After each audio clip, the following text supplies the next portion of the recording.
Pembukaan sektor wisata di tengah pandemi di satu sisi menyelamatkan ekonomi, namun ada sisi yang lain, virus corona masih mengintai. Jumlah penularan yang masih tinggi menjadi ujung tombak tentu ada diri kita di masing-masing. Sadar kondisi diri dan tetap menjaga protokol kesehatan. Penyebaran virus corona masih tinggi, namun tempat wisata sudah mulai dibuka untuk publik. Pemerintah Provinsi Bali akan membuka kembali kunjungan pariwisata secara bertahap dengan penerapan protokol kesehatan.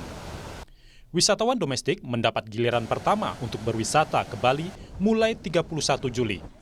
Sementara wisatawan mancanegara bisa berkunjung ke Bali mulai 11 September mendatang. Syaratnya harus punya surat bebas corona. Ini merupakan tahapan-tahapan yang kita laksanakan dalam penerapan tatanan kehidupan era baru untuk masyarakat produktif dan aman COVID-19 yang dilaksanakan secara bertahap, selektif, dan terbatas. Di Gianyar, Bali, tempat wisata edukasi hewan di kawasan Singapadu Gianyar kembali dibuka setelah mendapatkan sertifikasi dari pemerintah setempat. Namun tetap dengan syarat pemberlakuan protokol kesehatan. Mulai dari menyediakan tempat pencuci tangan, pemeriksaan suhu tubuh hingga pengaturan jarak untuk pengunjung saat berwisata. Namun ingat, berwisata tetap harus ada protokolnya. Masyarakat harus memastikan bahwa wilayah tersebut adalah zona hijau dan sudah menerapkan protokol kesehatan yang benar-benar baik. Orang yang memiliki gejala penyakit tentu tidak diperkenankan untuk berpergian. Dan disarankan anak-anak, ibu hamil, lansia itu tidak melakukan staycation terlebih dahulu. Terutama juga untuk orang-orang yang memiliki penyakit komorbid, itu tidak boleh lengah.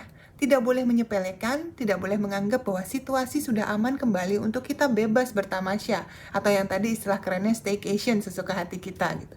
Tidak bisa. Kondisi saat ini membuat kita harus ekstra hati-hati dan terus waspada. Data pariwisata pasca pandemi menunjukkan tren terus menurun.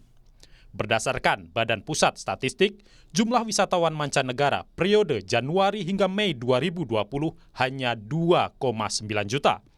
Anjlok dibanding periode yang sama tahun lalu mencapai 6,2 juta kunjungan.